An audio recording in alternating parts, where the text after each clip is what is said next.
तीसरा कार्य ये देव ऋषि नारद ने कामदेव को जब जीत लिया था परीक्षित जी, इन्हें घमंड हो गया था।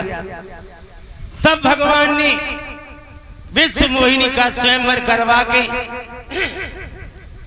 स्वयं माला पहन ली थी। तब देव ऋषि नारद ने श्राप दिया था कि आज जिस औरत के गम में हम व्याकुल हैं, वही औरत के गम में तुझे जंगल में मारा मारा पन्ना फिरेगा। तो ये 3 कार्ड थे भगवान के भूतल पर आने की। बोली गोविंद भगवान की।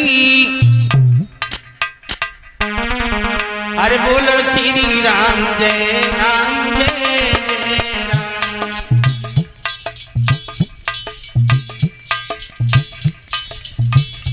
थोड़े भाव से बोलो श्री राम जय राम जय जय राम।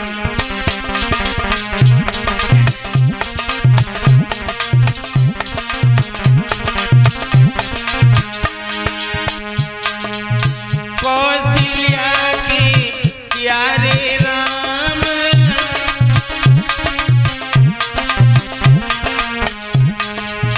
दशरथ राज दुलारे राम।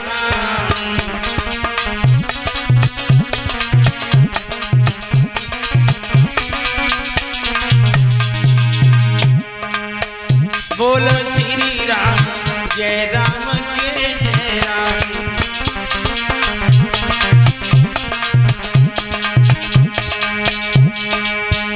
बोलो श्री राम जय राम जय जय राम।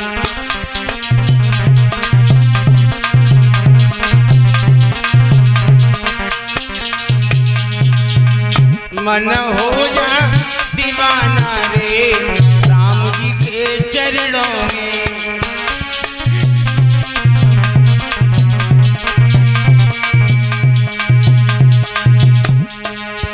दे ही लेंगे खबरिया रे दिन पल भर में।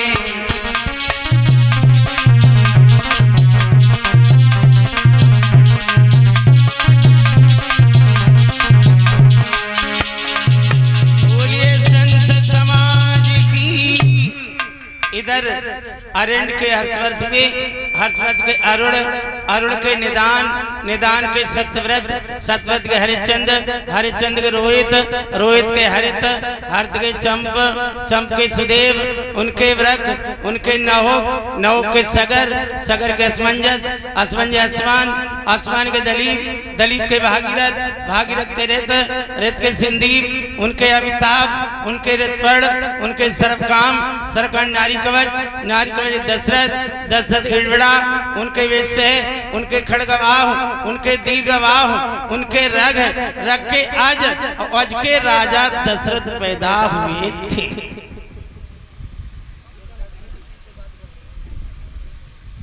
कुछ लोग ये कहते हैं कि राजा दशरथ के 3 रानियां थी, लेकिन जगदीश रामायण में पेज नंबर 1 से 2 पर लिखा है कि राजा दशरथ के 3 नाएं 760 रानियां थी।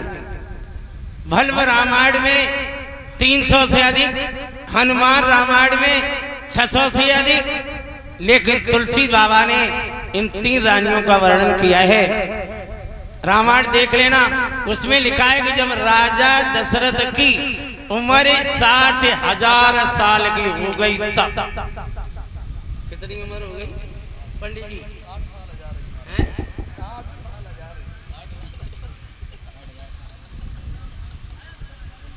तब लिखा तुलसीदास ने कि एक बार, अब यहाँ भी थोड़ी शंका है। अरे भूपति मन माई और भैया गिलान मोर सूतना।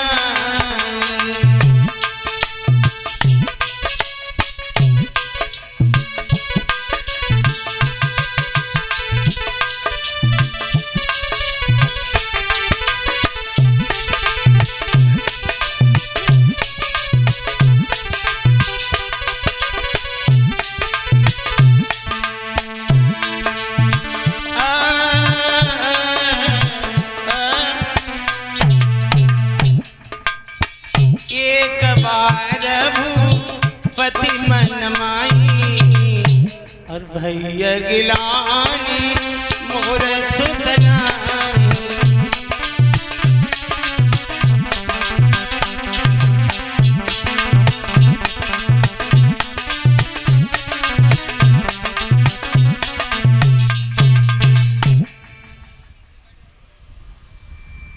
तुलसी बाबा कहते हैं कि एक बार क्यों लिखा, भूपति मन माई और भैया गिलानी मोर सुतनाई। एक बार गिलाना क्यों है, बार बार क्यों नहीं? अरे जिसके संतान नहीं है उसे रोज दुखी होना चाहिए कि हमें हमारी लड़का नहीं है।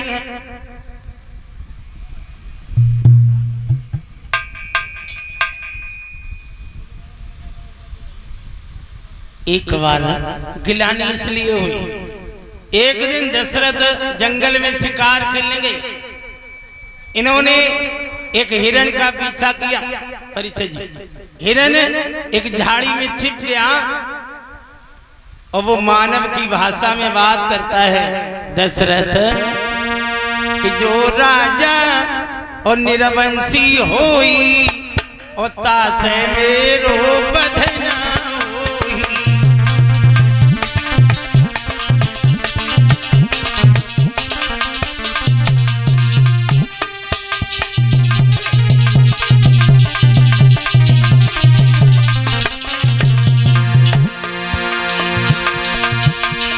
जो राजा निरवंशी होई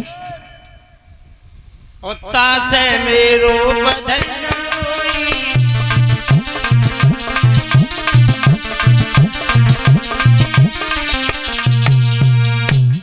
जो राजा अरे निरवंशी होई और तासे मेरो बधना होई। काने से कानू कहो और कानो जय रूठ और धीरे धीरे पूछियो भैया तेरी कैसे गई जा। तुलसी बाबा कहते हैं गुरु गृह गयो तुरंत मही पाला चरण लाग के विनय सुनावा। हे गुरु जी, हमारा चौथा बना गया है, हमारे किसी संतान ने जन्म नहीं लिया।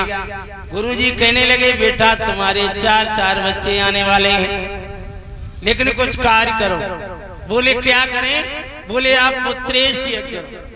अच्छा जितने बैठे हो मेरी बात ध्यान देना, धर्म के काम में जितनी जल्दी हो सके उतनी जल्दी कर देना चाहिए और पाप का काम जितना टले उतना टालते रहना चाहिए। बोले गुरुजी आज ही इंतजाम करो। उस समय यज्ञ करने वाला केवल कौन था? श्रृंगी ऋषि महाराज, क्योंकि हर यज्ञ का नियम होता है। अब जैसे हमारे पंडित जी महाराज सब काम कर लेते हैं,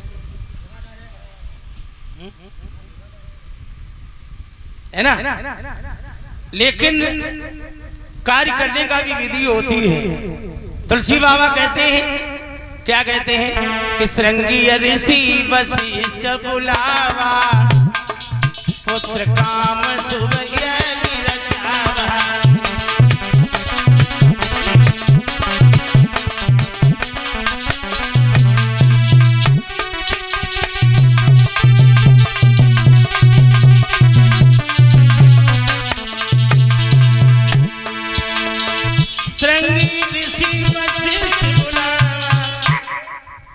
और पुत्र काम शुभ यज्ञ रचावा।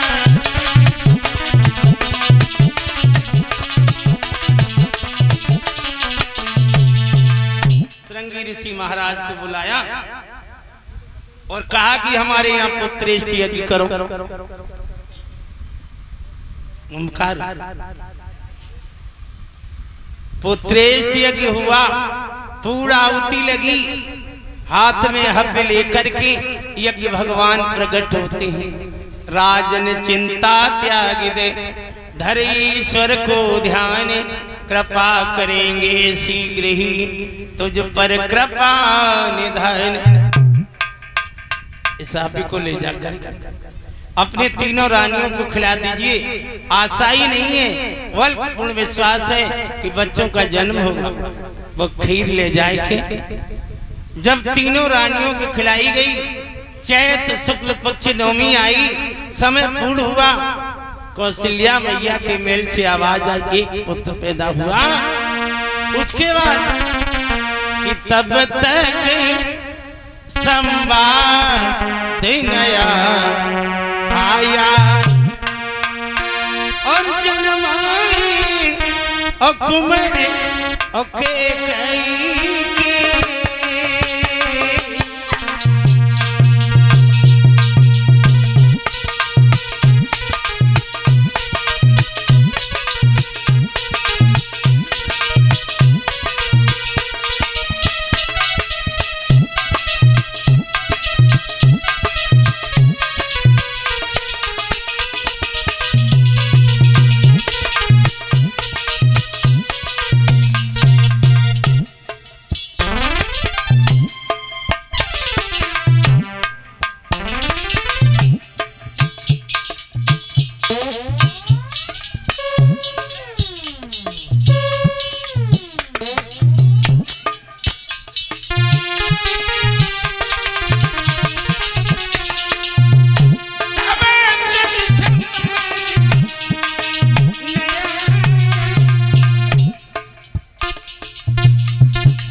कुंवर के कई